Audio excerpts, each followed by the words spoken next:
Ngayong Sabado, may espesyal na karakter kaming isinama sa ating kwento. Siya po ang ating mystery wisher.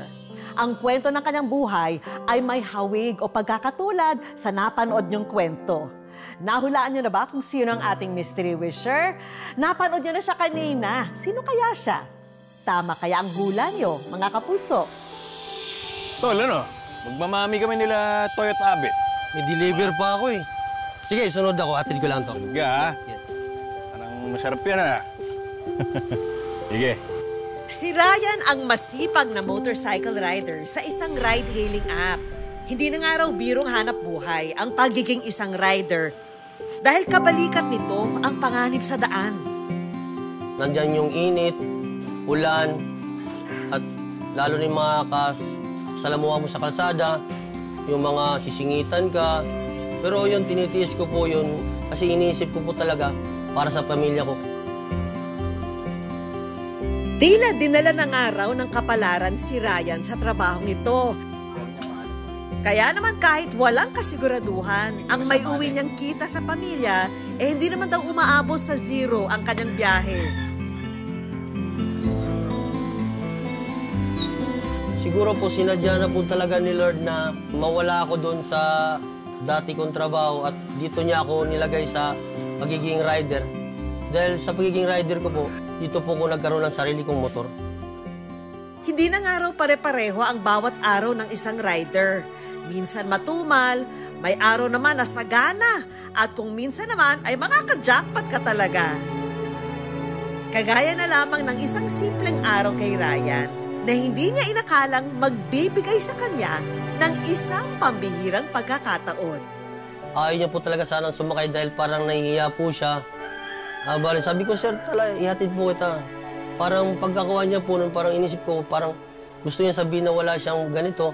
Sabi ko, sir, pera lang po yun. Sabi ko, si Lord na po magbabayad sa akin yan. Nung pagsuot ko po sa kanya ng helmet nun, tuwang-tuwa na po siya nun. Hindi ko naman nakalain na magbabayad yun kasi sa totoo lang po, simple lang po yung pagtulong ko na yun eh.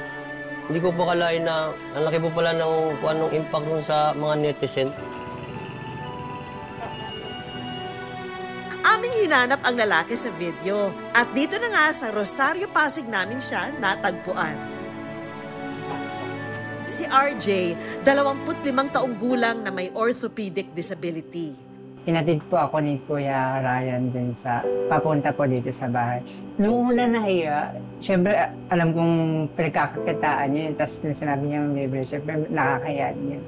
Tapos at the same time din, nakakatuwa na na may mga ganong tao pala na willing silang tumulong kahit walang kapalit na may ibabalik sa kanila yung tinutulungan nila.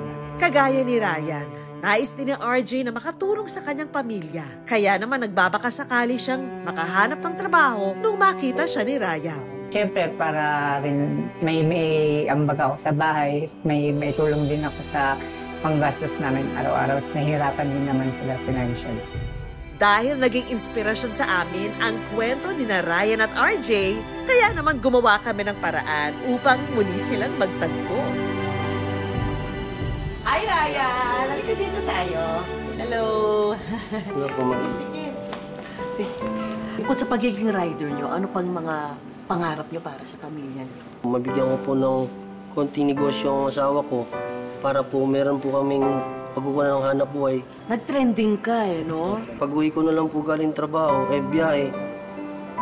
Sinalubong po ako ng mga pinsan ko, asawa ko. Hindi ko kalain na yung nagbayar na rin po ako. Ginawa mo hindi dahil sa nasa harap ka ng camera, kundi gusto mo talaga, bukod sa loob mo talaga na tulungan si RJ yung tanong. Opo. Ryan, may bibisita sa'yo. Ha? Sige, tawagan natin. Hi, RJ! Welcome! Nako! Ano sa bagay mo yung dahilan kung bakit nangyari lahat ito? Yung pagtulong ni Kuya sa'yo? Everything happens for a reason po. So may plano po talaga si Lord na mangyari yung lahat. Thank you very much ha, sa pagpunta niyo dito sa Wish ko. Maraming salamat. At meron kami mga hinandang sorpresa para sa inyo. Sana magustuhan niyo. Thank you po. Maraming salamat. Pag-thank you namin sa inyo. Nilubos na namin ang masayang araw na ito para sa dalawa.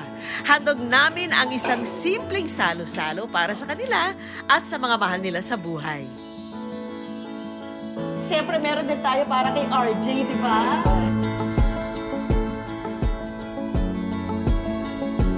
Alam namin na ang tanging hiling ni RJ ay ang magkaroon ng trabaho. Kaya naman, may mga kaibigan tayong magkakaloob niyan sa kanya. We would like to award to you a certificate of employment. Thank you po. Para kay Ryan, aming tinupad ang kanyang hiling na magkaroon ng sariling negosyo. Kaya naman tanggapin mo na itong mga negosyo package na handog namin sa'yo.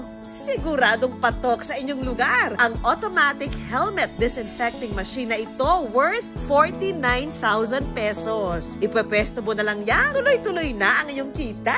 Maraming salamat. May uuwi mo na rin ang mga personal na regalong ito, Ryan. Para sa'yo. Sana magamit mo sa pagiging rider. Sige, buksan mo. Yan. Wow. Cellphone. Salamat. Yan. Alam namin na para sa iyong pamilya ang lahat ng iyong pagsisikap. Kaya naman sagutan namin ang mga bagong gamit para sa iyong mga anak. At syempre, konting tulong pinansyal para kay Ryan at RJ. Sa inyo. Thank you po. Maraming salamat. Maraming salamat po sa wish ko lang.